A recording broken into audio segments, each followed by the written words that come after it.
Unaware his wife just signed a $1 billion oil deal, he refused to pay hospital bills for her and their baby. What happened next will shock you. He didn't just abandon her once. He abandoned her twice, first in a hospital room, and later in a courtroom that would write the end of his life as he knew it.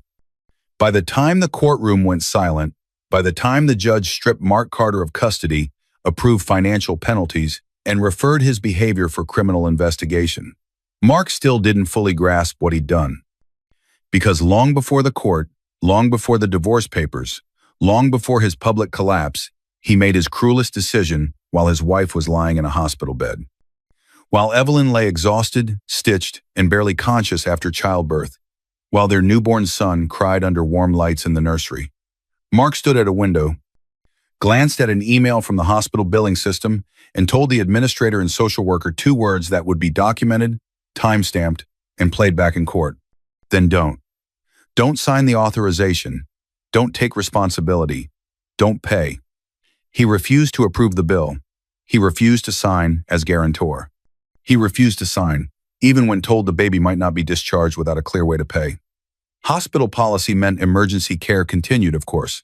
Doctors and nurses still did their jobs. But those 2 words triggered something else.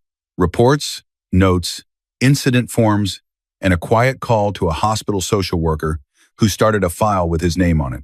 What Mark didn't know, what he never bothered to ask, was that just hours earlier, the woman he dismissed as not working anymore had quietly signed a $1 billion offshore oil acquisition in her own name, protected by layers of corporate entities, lawyers, escrow, and confidentiality agreements. He thought she was dependent. He thought silence meant weakness. He thought cruelty would cost him nothing.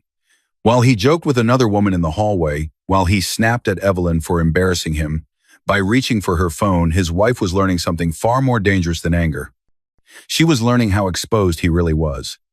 What followed wasn't screaming, wasn't chaos, wasn't a dramatic confrontation in the hospital.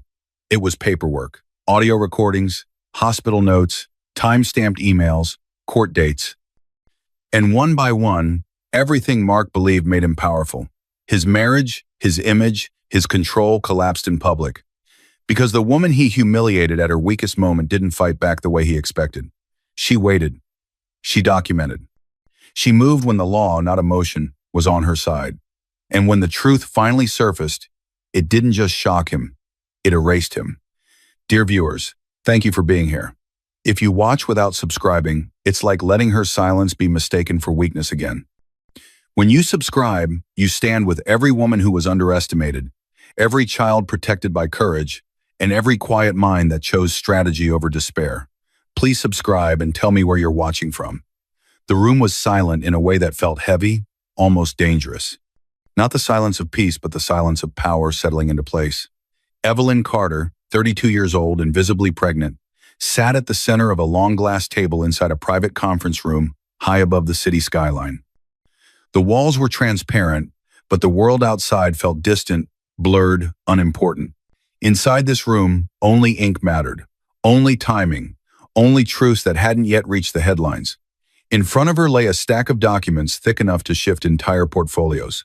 At the top, Final Acquisition Agreement Offshore Energy Holdings. Valuation, $1 billion. Evelyn picked up the pen. Her hand did not tremble. Across from her sat Mr. Halvorsen, late 50s, silver-haired, chairman of one of the most influential oil consortiums in the industry. He had built empires, watched men crumble, and learned to recognize real authority even when it arrived in a plain blazer and low heels. To his left and right sat 2 senior board attorneys, sharp-eyed, disciplined, paid to spot trouble before it matured into disaster. Near the wall stood a corporate secretary, already preparing to notarize history. No one smiled. No champagne. No press. This wasn't a celebration. It was a transfer of leverage. Evelyn signed the final page. The pen lifted. Ink dried. $1 billion moved into a structure she controlled without applause. Her phone, screen down beside the folder, buzzed once. She briefly turned it over. A missed call from Mark, and a text. Doctor said you should be on the couch, not in a meeting. Are you still resting? The wallpaper behind the notification was an old photo, Mark's arm around her waist, both of them smiling in a cramped apartment years ago when promises still felt permanent. Back then, Mark was an ambitious 36-year-old with more ideas than money. He had always liked the word provider. He liked it even more once Evelyn started saying she was taking a step back from work and stopped putting her name on anything public. He never asked what she did with her days after that. He assumed. Mr. Halvorsen cleared his throat, his voice low but respectful. You understand, he said, that if your name were public on this, you'd make every finance headline in 48 hours. Evelyn closed the folder gently, as if sealing something alive inside it. Headlines make noise, she replied. I prefer structure. The chairman studied her for a long second. Men begged to be associated with a deal like this. She had insisted on anonymity, shell companies, escrow, NDAs. What no one in the room said aloud, but all of them understood, was that Evelyn Carter did not just negotiate deals. She designed systems. Years earlier, she'd been a junior analyst at a mid-sized energy firm, sitting quietly at the far end of tables like this one, often the youngest, usually the only woman, ignored until something went wrong. She watched senior executives reuse her projections without credit. She listened to her ideas, repeated louder by someone else. That's when she learned. Visibility wasn't the same as power. Power works best when nobody realizes where it's coming from. That lesson came from her father. He'd owned a modest but profitable energy logistics company, nothing flashy, but ruthlessly organized. Before he died, he left her more than shares. He left her a sentence she heard in her head every time she hesitated. If they don't know what you're worth, they can't take it from you. After his death, she quietly folded his company into larger structures, reinvested carefully, and never tied her net worth to her personal name. What she controlled sat in holding companies. What she just signed today sat in escrow, locked until regulatory filings cleared. She could not touch the money yet. She did not need to. Mr. Halvorsen slid a final sheet across the table. Our legal team files with regulators today. Until confirmation, confidentiality is absolute. Evelyn nodded. I understand. The secretary stepped forward to notarize. The attorneys stacked their copies. The meeting ended the way it began, without noise. Evelyn stood. As she did, a faint tightening rolled across her lower abdomen. Not sharp, just enough to make her press her palm briefly against the edge of the table. First baby? The secretary asked quietly, noticing the gesture. Evelyn gave a small smile. Yes. Keep your phone on, the woman said. Babies and deals like to compete for attention. Evelyn's phone buzzed again as if on cue. Another message from Mark. Call me when you wake up. I'm grabbing coffee before a meeting. He truly believed she was at home, resting. She had let him believe that for months. It made his ego calmer, his shoulders straighter. She had thought it cost her nothing. She slid the phone into her bag without replying. Not because she was hiding, but because somewhere beneath her ribs, a feeling stirred that timing was about to matter more than any explanation. She walked toward the elevator, heels clicking against polished stone. In the mirrored doors, her reflection appeared not as a wife, not as a supportive partner, but as a woman standing alone with quiet authority. Behind her, a billion-dollar contract lay sealed in a folder. Ahead of her, the first real contraction tightened around her middle. And somewhere across town, Mark Carter was already behaving like a man who assumed he still controlled everything, never realizing how expensive his ignorance was about to become. The pain hit harder this time. A sharp wave tore through Evelyn's body, stealing her breath and forcing her fingers to claw into the thin hospital sheets. She inhaled through clenched teeth, exhaled slowly, doing exactly what the midwife had told her hours earlier. This one's stronger, she whispered. It had been a long day. Morning, billion-dollar signatures. Afternoon, tightening cramps that refused to calm down. Evening, her obstetrician, unimpressed with her "I'm fine," ordering her straight to the hospital. Mark had driven, complaining about traffic the entire way. Now, in a bright labor and delivery room, Mark was pacing, not beside her bed, near the door. He was 36, fit, in an expensive shirt that still smelled faintly of cologne. His phone was pressed to his ear like it was the most important thing in the room. Yeah, I know, he muttered, turning slightly toward the window. I told you, Lena. I'll call you later. The name landed in the air like a dropped glass. Too casual, too familiar. Evelyn heard it. She didn't turn her head. She didn't ask, who's Lena? She focused on her breathing and stared at the ceiling, letting the contraction crest and fade. Mark lowered his voice. I'm at the hospital. No, not for me. The baby. Look, this isn't the time to talk numbers. A beat of silence while Lena answered. Mark's jaw tightened. I'll handle it, he snapped. Just don't do anything until we talk. He ended the call and slid the phone into his pocket, running a hand through his hair. His eyes flicked to Evelyn, then away, like looking too long might obligate him to something he wasn't ready to give. Another contraction rolled in. Evelyn closed her eyes. Memories surfaced like photographs. Mark in their first apartment, excited and terrified about a small startup loan, her quietly moving money from her own investments into his business account, telling him it was from a bonus, him joking one night, half serious, I don't want my wife out earning me. I need to feel like the provider.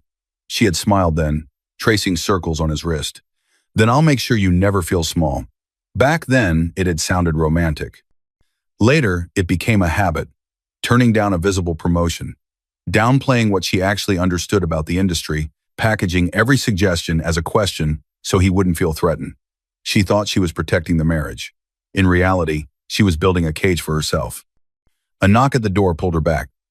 A nurse in her 40s stepped in, badge reading Nurse Patel, expression warm but focused. She checked the monitor, adjusted an IV, and smiled briefly at Evelyn. You're progressing, she said. We'll likely admit you fully to labor and delivery now. She turned to Mark, professional tone clicking in. Sir, we'll need to confirm your insurance information and get your authorization for admission and postnatal care. We've sent an estimate to your phone and email. We can also discuss payment plans with our financial counselor if needed.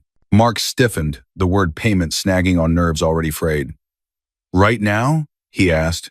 Yes, Nurse Patel replied gently. We continue emergency care regardless, of course, but for the private room, extended stay, and newborn care after discharge, we need someone documented as financially responsible.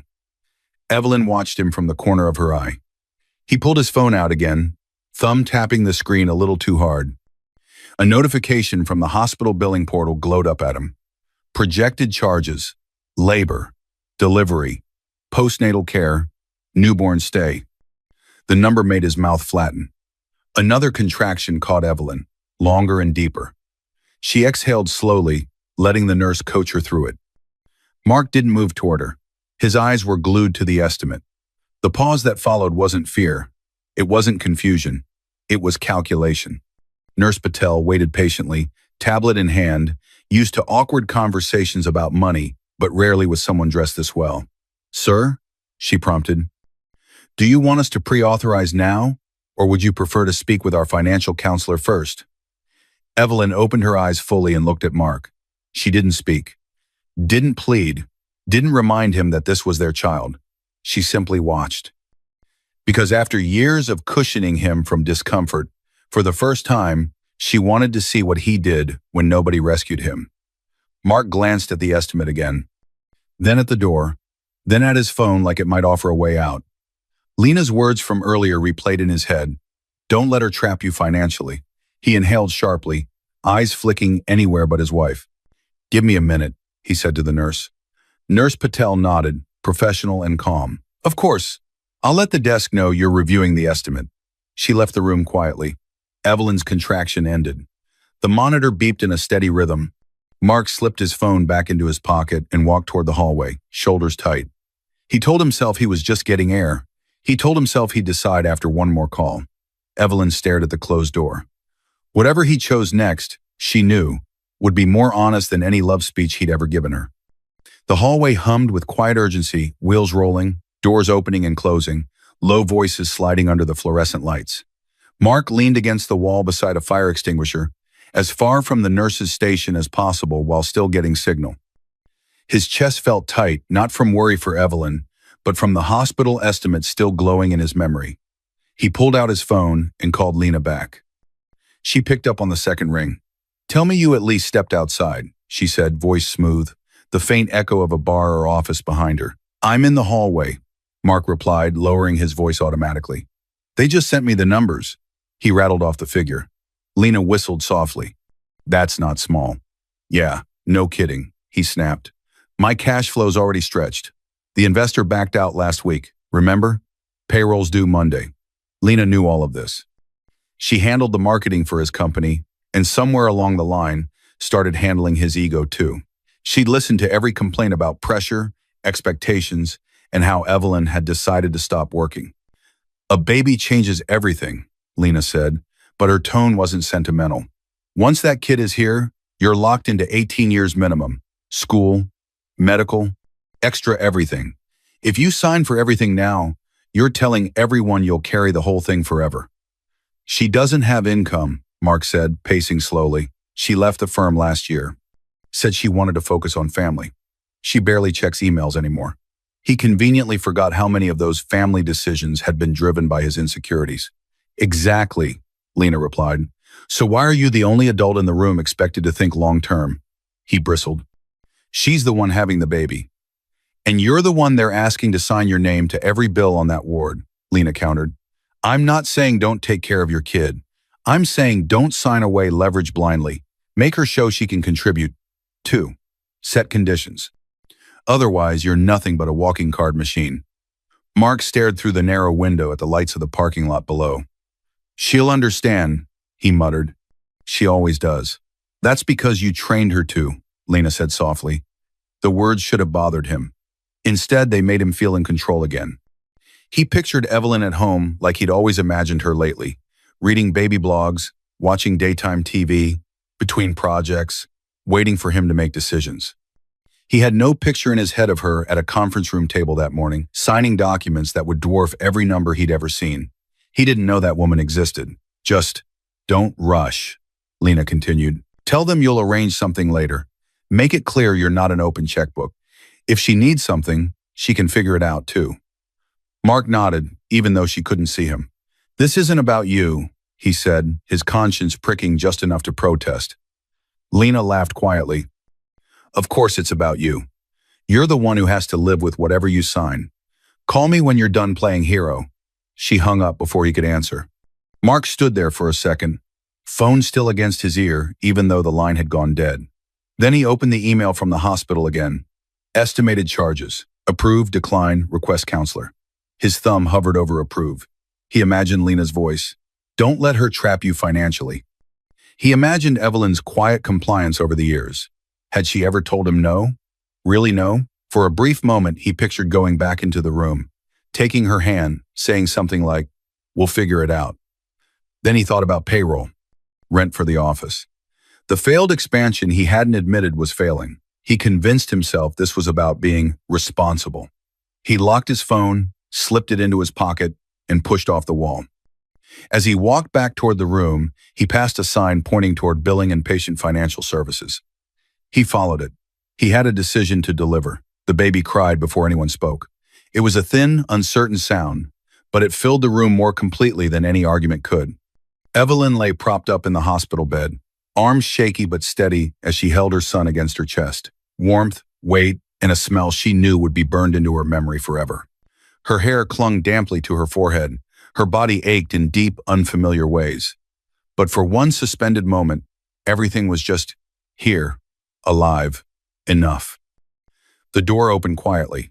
A woman stepped in, mid-40s, neat bun, badge reading billing administrator Miss Reynolds. Beside her walked another woman in a cardigan with a clipboard, badge reading hospital social worker Miss Diaz. Behind them was a younger nurse from the nursery, hands folded, eyes soft. Mr. and Mrs. Carter, Miss Reynolds began. I'm sorry to disturb you. I'll keep this brief.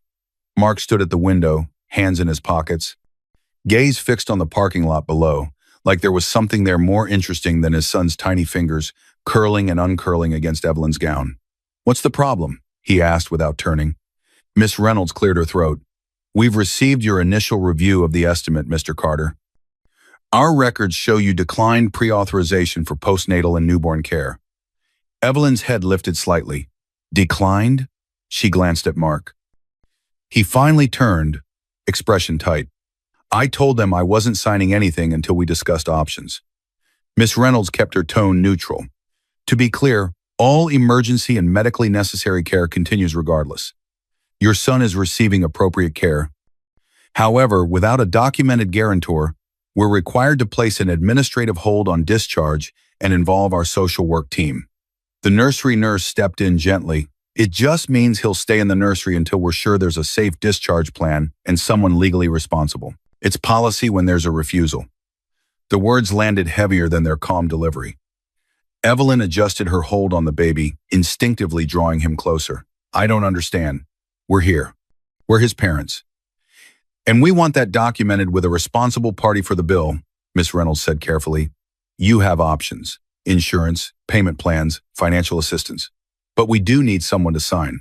She turned slightly toward Mark, tablet in hand. Mr. Carter, do you want to update your decision? Mark exhaled sharply through his nose. I already told the counselor, he said. We're not authorizing anything new right now. She, he jerked his chin toward Evelyn, has contacts, family, whatever. She can figure it out if she wants extra days in private rooms. The nurse shifted uncomfortably. Evelyn felt something inside her go very, very still. She reached toward the bedside table for her phone with one hand, the baby cradled in the other. The movement was slow, painful. Mark's eyes snapped to the gesture. Don't, he snapped. Don't start calling your old colleagues or your dad's friends begging for loans. It's humiliating. Evelyn paused with the phone in her hand. Humiliating. She unlocked it anyway. Her banking app showed cold numbers, investment accounts, corporate entities, the escrow listing for the deal she'd signed that morning, funds visible but locked by legal agreements until filings cleared, untouchable for now. She had other liquid assets, but any sudden large transfer today would trigger questions from compliance teams she didn't want involved yet. The money wasn't the problem. The truth was, if she bailed Mark out silently again, the pattern would continue. He'd walk out believing there were no consequences to his choices. She closed the app, didn't show him, didn't explain. Mrs. Carter, Miss, Reynolds said gently, you're also allowed to sign as guarantor if you prefer, regardless of your employment status. Evelyn met her eyes. In a few days, I'll settle everything, she said evenly. Today, I just need to know my son is safe and cared for. He is, the nursery nurse assured her. We're not withholding care. This is about documentation. Mark scoffed. So what? You're holding the baby hostage over paperwork? Over legal responsibility? Miss, Reynolds corrected, still calm. Sir, we're asking again. Will you authorize payment as the primary guarantor? Mark's jaw tensed. He glanced at Evelyn, sweaty, exhausted, stitches pulling when she moved. In his mind, she was the one who had stepped back from the world. He was the one out there fighting. No, he said finally. Not right now. I said what I said. He looked directly at Miss Reynolds. Then don't, he added. Don't add anything else under my name until we've sorted things out. If there isn't a clear way to pay, he added with a shrug, then don't discharge him yet either. Keep him there until it's sorted. I'm not signing for any of this. Miss Reynolds' stylist paused for a fraction of a second. Then she tapped, documenting his refusal. Understood, she said quietly. I'm required to inform you that this conversation is being documented in your file. Social work and, if necessary, child welfare will be notified to assist with discharge planning. She turned to Evelyn, her professional mask softening. We'll take your son to the nursery for observation for now. Once the paperwork is settled, he can room in with you again. Evelyn nodded once. Her arms tightened unwillingly as the nurse stepped closer. I'll bring him back as soon as I can, the nurse whispered. Evelyn nodded again.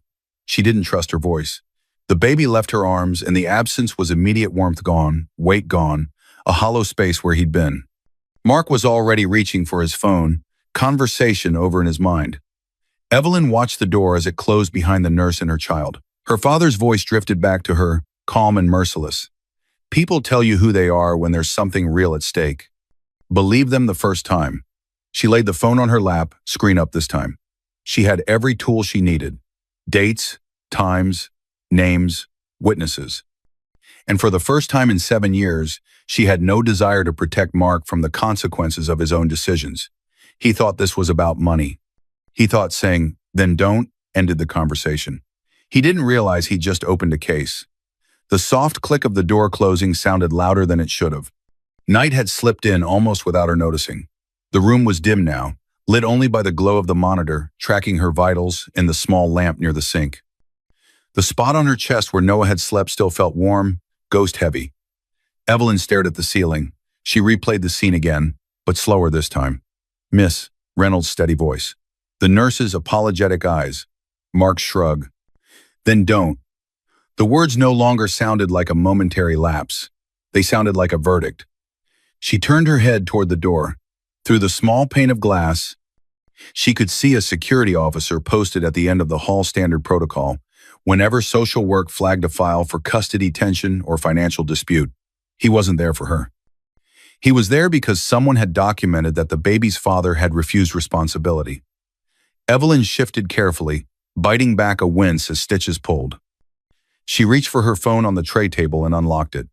Instead of opening her banking app this time, she opened a contact she hadn't used since before she got married. Carter and Doyle Family Law. Saved under a boring label years ago when her father's estate went through probate. She'd kept the number updated out of habit. Not because she thought she'd ever need it like this. She pressed call. The line picked up after one ring. "Carter and Doyle." A calm voice answered. "This is Amanda Carter." "Hi, Amanda. It's Evelyn." Evelyn Carter, formerly Evelyn Rios, from the Rios Energy Estate. The tone on the other end sharpened instantly, shifting from polite to fully present. "Evelyn," Amanda said. "Are you all right?" Evelyn glanced at the empty bassinet. "I just had a baby," she said. "They've taken him to the nursery. My husband refused to sign authorization for the bills. The hospital has documented it and said social work may involve child services if it isn't resolved." Amanda was quiet for half a beat, not shocked, calculating. "Do you feel physically safe?" she asked. "Yes," Evelyn said. "But I don't feel protected. Not by him." "Understood," Amanda replied. "Listen carefully. Right now, do nothing confrontational. Cooperate with hospital staff. Let them document everything.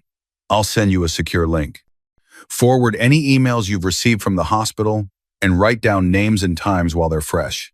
A notification appeared almost immediately. Evelyn opened the secure portal and started uploading screenshots. "The deal we talked about last year?" Evelyn added quietly.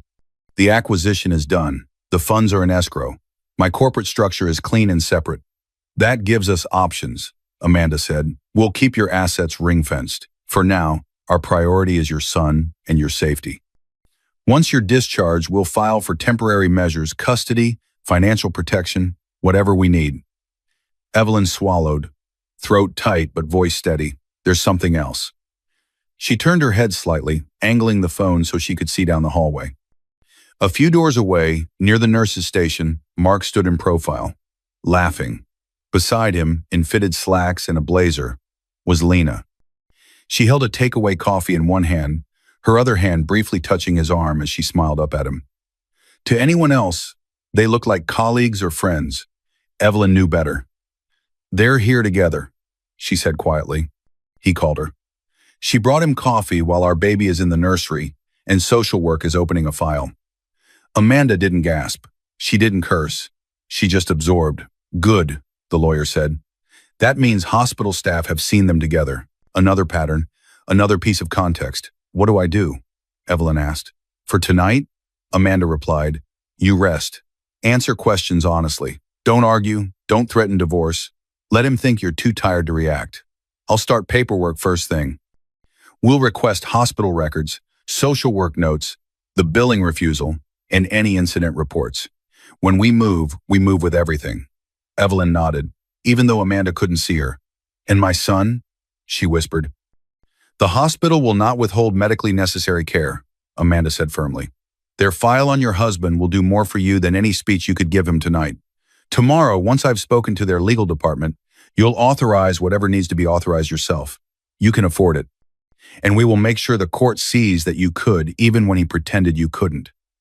Evelyn exhaled slowly, some of the tightness in her chest loosening not because things were okay, but because there was finally a path. "They think you're dependent," Amanda added. "For the moment, let them keep thinking that. I can do that," Evelyn said. "Good," Amanda replied. "Then sleep if you can. From this moment on, we document. You don't have to raise your voice. The paperwork will." They ended the call. Outside, Mark said something that made Lena laugh again. A nurse walked past them carrying a chart, glancing at them briefly, taking in more than she'd ever say aloud. Evelyn watched for another second. Then she turned her head away from the window, closed her eyes, and let the monitor's soft beeping lull her into something that wasn't quite sleep, but wasn't raw shock anymore either. The moment he refused to pay, he hadn't set a boundary. He'd handed her the clearest evidence she would ever get of who he really was when it cost him something. She didn't need a fight. She had witnesses. She had records. She had patience. Silence, she realized, was not surrender. It was strategy. And by the time Mark understood that, it would be far too late. The first document hit the table with a flat, decisive sound. Evelyn didn't flinch. It had been 5 days since she'd left the hospital with Noah, in a carrier in a thick envelope of discharge papers, and a copy of the hospital's incident summary she'd requested and signed for on the way out. Now she sat in a quiet conference room at Carter & Doyle, the same firm that had handled her father's estate. The city hummed somewhere beyond the tinted windows, but in here, everything was still. Across from her sat Amanda Carter, late 40s, sharp-eyed, composed. Beside Amanda sat a man in his early 50s. Reed, private investigator, former law enforcement. His clothes were simple. His presence wasn't. On the table lay a growing stack of papers and a black tablet. Amanda tapped the top page. Hospital Incident Report, she said, filed by Billing Administrator Reynolds, co-signed by Nurse Patel, and referenced in the social worker's internal note. We also requested their final billing ledger, Amanda went on. It shows the entire balance was paid in full from one of your holding companies 3 days after discharge. That matters. It proves your son was never actually left without care or payment, only that his father refused to be responsible. Evelyn leaned forward just enough to read the bolded line. Spouse refused to authorize payment. Direct quote. Then don't. Beneath it, date, time, staff present. Her fingers pressed lightly into the table edge. Reed slid another sheet toward her. This is the follow-up from the hospital social work department, he said. They documented that staff expressed concern about your emotional state and your husband's refusal. They flagged it as a risk factor for discharge planning. Amanda's expression stayed neutral.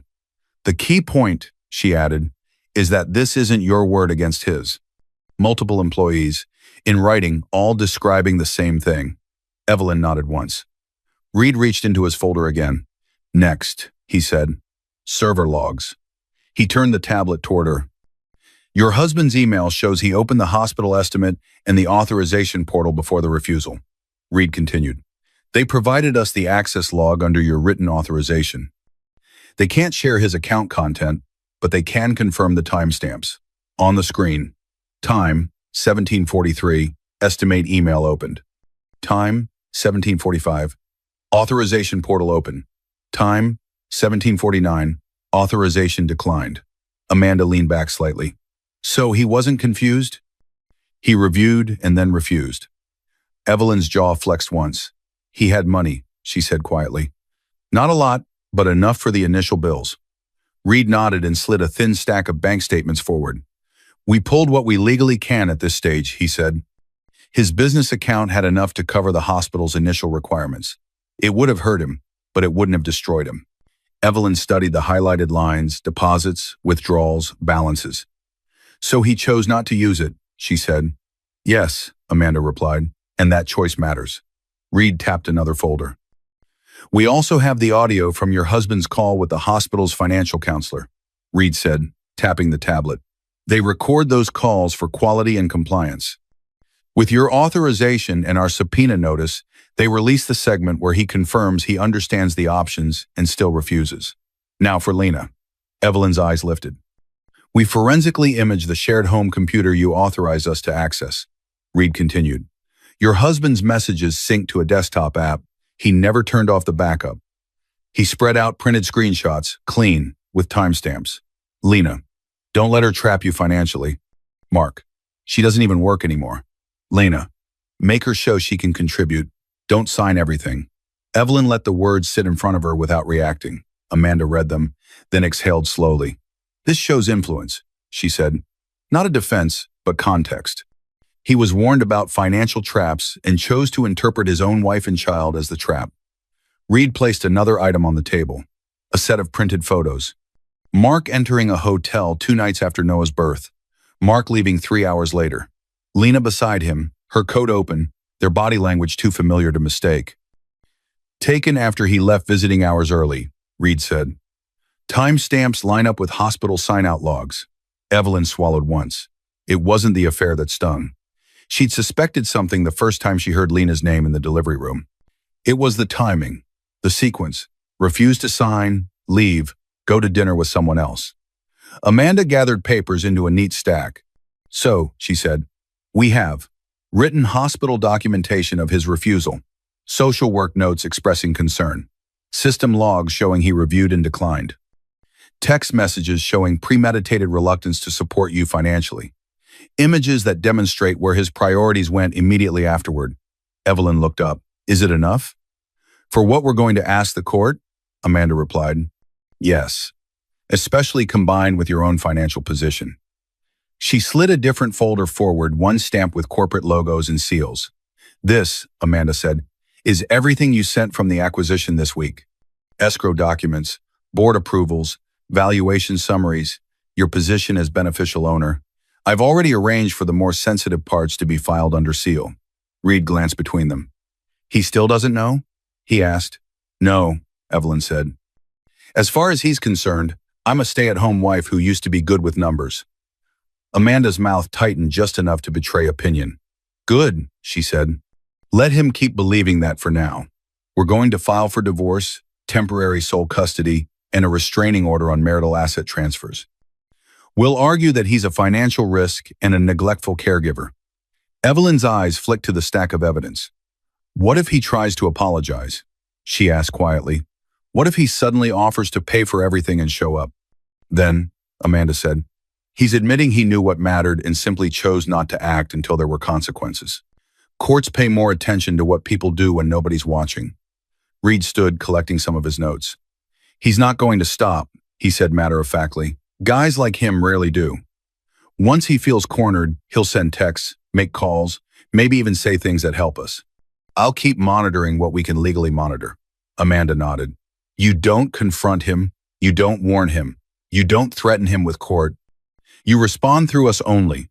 That way, every desperate move he makes goes straight into the file. Evelyn sat back slowly. She didn't feel triumphant. She didn't feel destroyed either. She felt aligned. As if the outside record finally matched the reality she'd been silently living. Amanda closed the main folder and placed it in front of her. When we move, the lawyer said, it will be public. There's no halfway version of this. You understand that, yes? Evelyn held her gaze. I understand. She rose, gathering the folder carefully. Her fingers brushed the hospital report one more time, the line, then don't, still visible through the translucent cover. Outside, the city kept moving, unaware. And somewhere across town, Mark Carter was still switching between texts and meetings. Walking through his days as if nothing had changed, not realizing that every step he took now was being measured against a record that no longer needed his permission to exist. The file was closed. The case, however, was just starting to unfold. 2 weeks later, laughter rose around Mark Carter, just as his world quietly shifted. He stood near the center of a polished event hall, drink in hand, retelling for the third time how he'd navigated a tough quarter and managed cash flow like a pro. The people around him, small investors, other founders, a few local executives nodded, half listening, more interested in being near confidence than verifying competence. Mark thrived in rooms like this. He did not see the woman in the dark blazer until she stopped directly in front of him. Mark Carter? She asked. Her voice was clear, professional, practiced. She carried a slim leather folder. Her expression was neutral, not hostile. Mark turned, still smiling. Yeah, that's me. He expected a business card, a compliment, a request to connect. Instead, she opened the folder. My name is Angela Perez, she said. I'm a process server. You are being served with a divorce petition and accompanying motions for temporary custody and financial orders. The words sliced through the noise. The closest circle fell silent first. Conversations stalled mid-sentence. Someone's glass clinked softly against the table, suddenly too loud. Mark blinked once, then laughed, the sound sharp and off-key. This is someone's mixed something up, he said. You've got the wrong guy. Angela didn't argue. She held out the folder.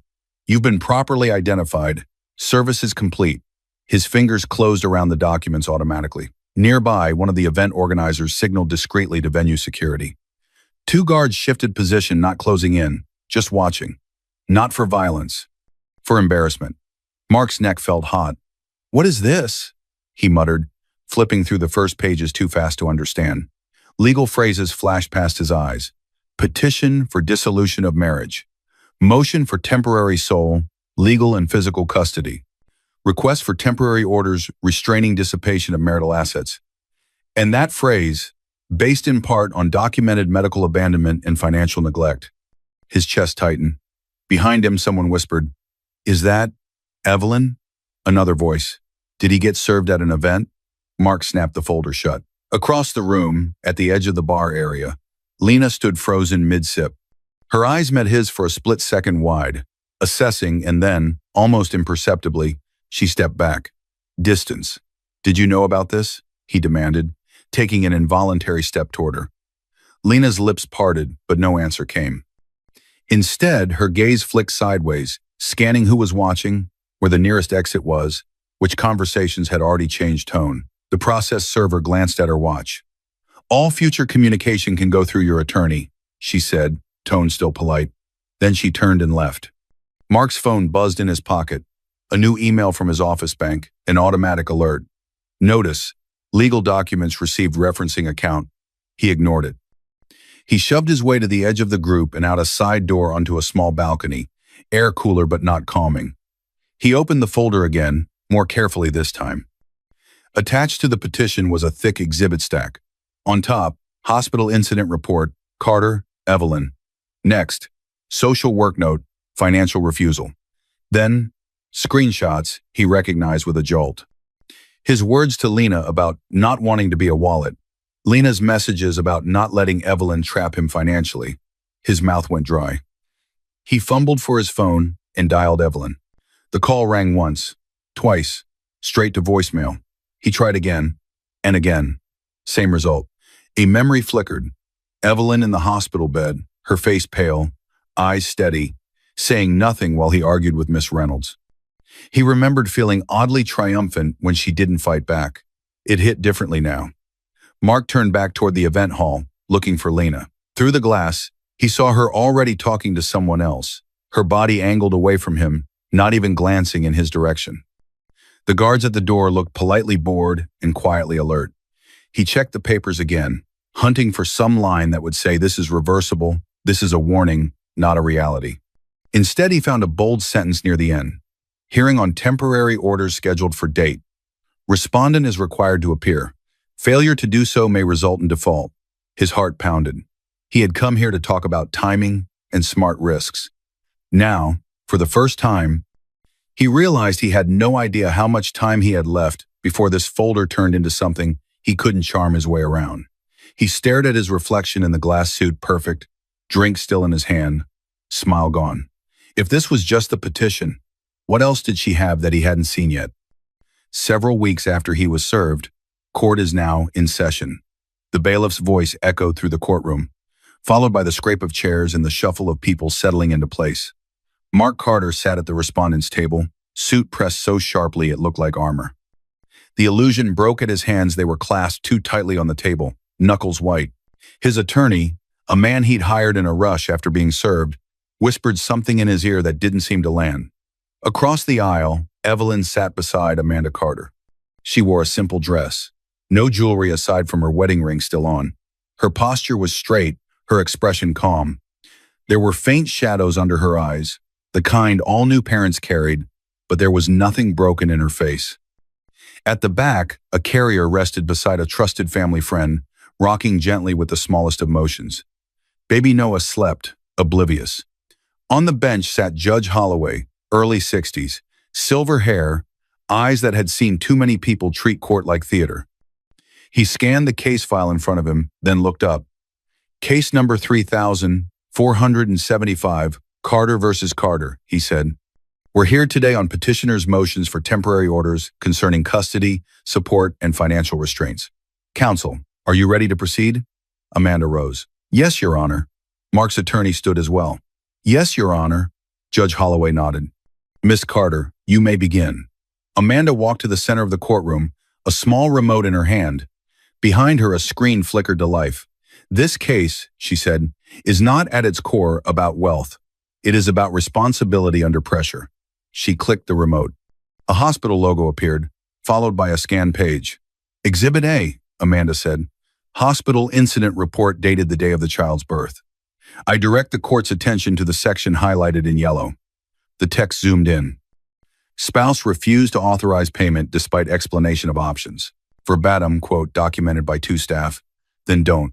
Administrative hold initiated. Social work notified. A murmur rippled through the gallery seats. Amanda continued.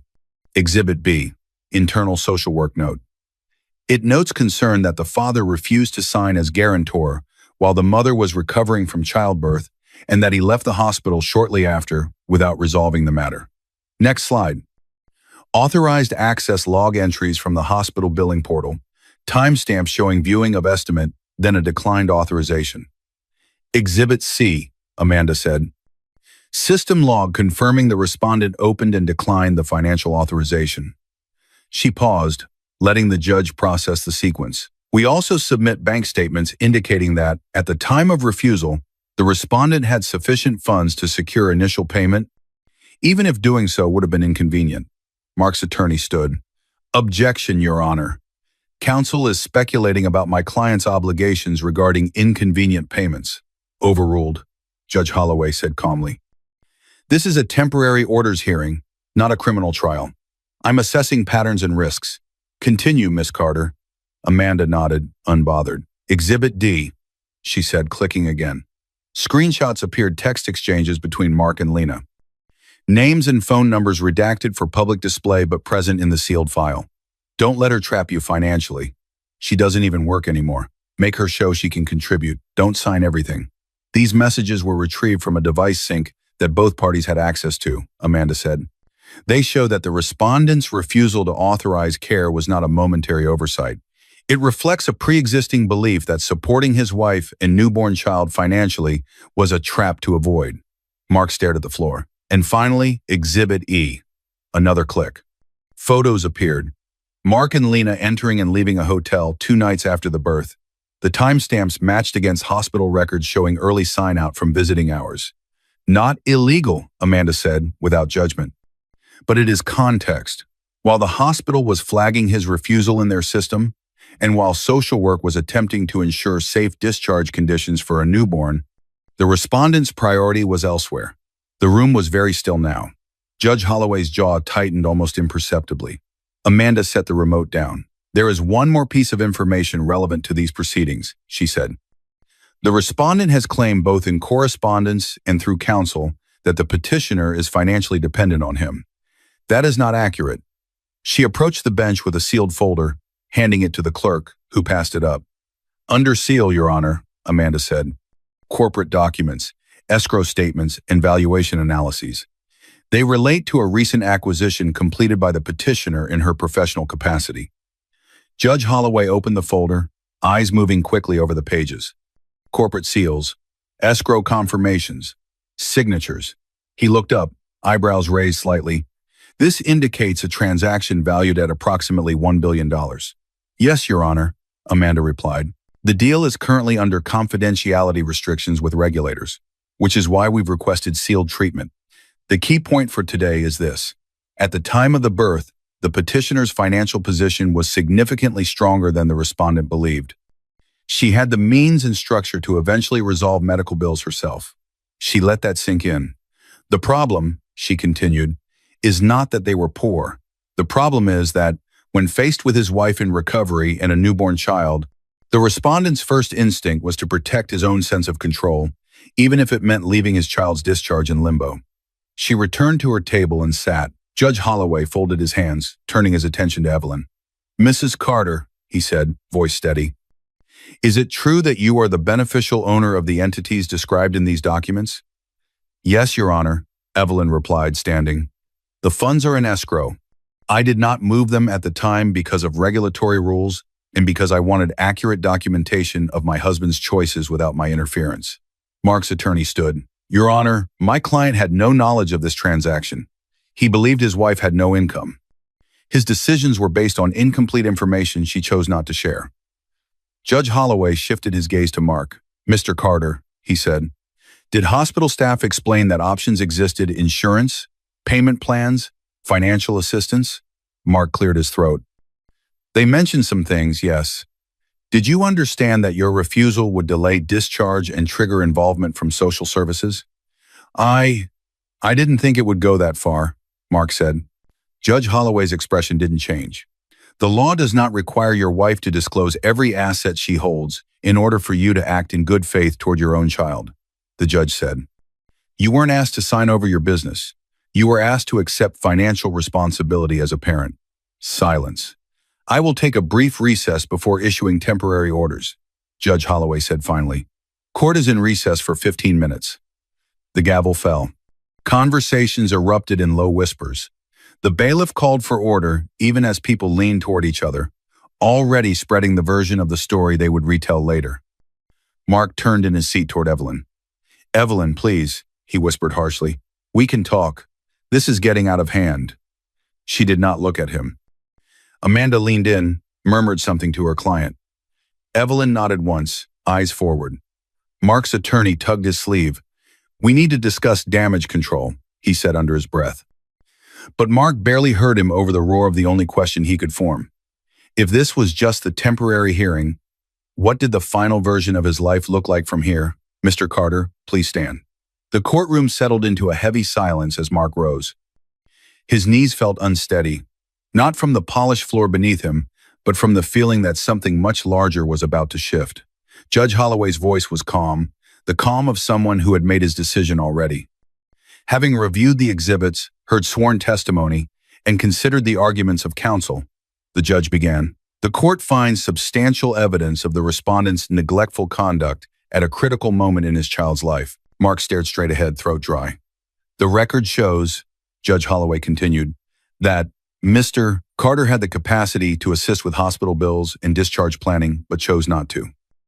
It further shows that he viewed his wife's and child's needs through the lens of financial leverage rather than parental responsibility. He turned a page in his notes. Accordingly, as to temporary orders pending final dissolution, the court rules as follows. First, temporary sole legal and physical custody of the minor child is awarded to the petitioner, Evelyn Carter. The respondent shall have supervised visitation at a frequency to be scheduled through the court's Family Services Department once a formal parenting plan is established. Mark's hands tightened on the back of his chair. Second, the respondent is ordered to pay temporary child support and contribute to medical expenses in an amount calculated pursuant to the statutory guidelines. A specific figure will be entered into the written order. A rustle moved through the gallery. Third, the court grants the petitioner's request for a temporary restraining order, preventing both parties, especially the respondent, from transferring, hiding, or dissipating marital assets outside the ordinary course of living and business expenses. Any unusual transfers from this point forward must be reported to the court. Mark felt his stomach drop. Fourth, in light of the evidence presented regarding hospital incident reports and the respondent's documented refusal, this court is referring the record to the appropriate prosecutorial authorities for review of potential charges related to medical neglect and financial misconduct. The court does not determine criminal liability. It does, however, have an obligation to refer concerning conduct when it intersects with the welfare of a child. The words hung in the air like a weight. Mark's knees buckled slightly. He sat down heavily, the chair scraping across the floor. Beside him, his attorney muttered, "We'll appeal the scope of the custody order," but the words sounded thin, like promises made inside a burning house. Across the aisle, Evelyn quietly gathered her papers. Judge Holloway continued, voice steady. Finally, the parties' marriage is hereby dissolved on an interlocutory basis. Property division and permanent orders will be finalized in subsequent proceedings, but the marital status is terminated effective today. A clerk's pen scratched the official record. Mark looked over at Evelyn for the first time since the ruling began. She stood now, folder in hand, head slightly bowed as Amanda said something in a low tone. Her face wasn't triumphant, it wasn't vindictive. It was finished. Mrs. Carter, Judge Holloway added. The court notes your restraint in these proceedings and your preparedness despite difficult circumstances. The court also notes that you had the capacity to pay for your child's care and ultimately did so after discharge, but that you did not interfere with how the hospital documented the respondent's refusal. That decision provided clarity to this court. Evelyn nodded once. Thank you, Your Honor. Judge Holloway looked between them one last time. This matter will return to my docket for final orders, he said. Until then, these temporary orders have the full force of law. Court is adjourned. The gavel fell. The bailiff called, "All rise," as the judge left the bench. People stood, then immediately began to turn, whisper, "Move." Mark didn't move. "Evelyn," he croaked suddenly, the word tearing its way out of his throat. "Please." She paused at the aisle, folder in one hand, her other resting lightly on the handle of Noah's carrier as their family friend prepared to stand. "We can fix this," Mark said, voice shaking. "I'll pay everything, the hospital, support, whatever you want. Just don't do this to me." Several people in the gallery shifted, eyes darting between them and the bailiff. Evelyn didn't answer. "You didn't tell me about the deal," he said, louder now, desperation bleeding through. "You never told me you had money like that. How was I supposed to know?" Amanda laid a hand gently on Evelyn's arm, a silent reminder that she didn't owe him anything. Not explanations, not comfort, not a performance. Evelyn turned just enough for Mark to see her profile. He waited for anger, an accusation, some explosive line he could argue against in his head later. Instead, she gave him nothing. No words, no reaction. She adjusted her grip on the carrier handle and walked toward the doors. "Miss Us, Carter, this way please," a court officer said quietly, holding one door open for her and her small entourage. Mark lurched forward as if to follow, but a bailiff stepped slightly into his path. "Sir," the bailiff said, calm but firm, "you'll need to remain here until the hallway is clear." Mark stopped. He watched as the doors closed behind Evelyn, the small outline of Noah's carrier disappearing into the bright light of the corridor. The echo of the closing door was final in a way the gavel hadn't been. His attorney muttered something about filing motions, requesting modifications. Mark barely heard him. He had believed right up until this moment that there would be one last conversation that would undo everything. One apology, one dramatic plea, one chance. Instead, all he got was silence and the sight of her walking away without looking back. He finally understood. She hadn't come here to argue. She'd come to confirm, on paper, what had already happened the moment he said two words in a hospital room. The courthouse doors opened, not with a dramatic crash, just a firm, decisive push. Sunlight spilled across the stone steps outside as Evelyn stepped out, Noah's carrier handle wrapped firmly in her hand. The baby stirred once and then settled, the car seat canopy shading his face. A few reporters waited at the bottom of the steps, alerted by whispers about the billion-dollar wife and the hospital case. Their cameras weren't news truck large, but their eyes were sharp. "Mrs. Carter, was the ruling what you hoped for? Is it true you signed a billion-dollar deal? Do you think the system protected you today?" Evelyn didn't speed up. She didn't slow down. Her heels clicked in an even rhythm against the stone. "Miss..." Carter walked one step behind and to the side, a quiet buffer against the questions. "It's done," Amanda said softly when they reached the bottom. Evelyn looked down at Noah. His tiny chest rose and fell in the same steady rhythm the monitor had tracked days ago. Only now, there was no machine, no fluorescent light, no administrative hold. "Yes," she said, "it is." She didn't look back at the courthouse. Inside, in the cooled quiet of the now empty courtroom, Mark remained sitting for a long time, long after the clerk had gathered papers and the bailiff had relaxed at his post. The hum of the vents and the occasional creak of wood were the only sounds. His attorney eventually touched his arm. "We'll go over your options," the man said. "Appeals, modifications, compliance steps so the criminal referral doesn't become something worse." Mark barely nodded. He stared at the spot where Evelyn's chair had been, then at the door she'd walked through. The room felt larger now, but not in a good way. Like a theater after the lights came up and the audience had left. He had always thought power meant being the one everyone turned to, being the center of attention, being the provider. Now, with his name on a stack of court orders and referrals, with his access to his son reduced to supervised visits, And with the knowledge that his ex-wife had quietly built a financial life he couldn't touch, the word meant something else entirely. Power, he realized, was the ability to walk away and never need to come back to this room again. Outside, a breeze lifted a strand of hair near Evelyn's face. She tucked it back with one hand, the other still resting on the carrier handle. She paused by her car and opened the back door, clicking Noah's seat into its base with practiced care. He scrunched his face, then relaxed again as she adjusted his blanket. She leaned her forehead gently against the edge of the seat, her voice only a whisper. "I didn't destroy him," she said quietly, more to herself than to the baby. "I just stopped protecting him." She straightened, closed the door with a soft click, and walked around to the driver's side. Behind her, the courthouse loomed solid, unmovable, already receding into the background of her life. The real power, she knew now, wasn't in the building itself. It was in the record. The incident reports, the timestamps, the texts, the orders signed by a judge confirming what she'd lived through. It was in her choice to stop cushioning someone else's consequences. Inside, the last court employee turned off the overhead lights. The room dimmed. The polished wood gleamed dully, empty. Mark stood at the back now, near the doors, one hand resting against the frame. Beyond them lay a life with restrictions, supervision, and a reputation that would now always come with a silent asterisk. He thought of the hospital estimate he'd stared at, the moment he'd said, "Then don't." The feeling of control he'd had. For the first time, he understood the scale of that choice. He hadn't just refused to pay a hospital bill. He'd signaled who he really was when something real was on the line. And in doing so, he didn't just lose money. He lost access to a woman who had quietly become worth more than he'd ever imagined on paper and off. Outside, Evelyn started the engine. No music, no victory speech.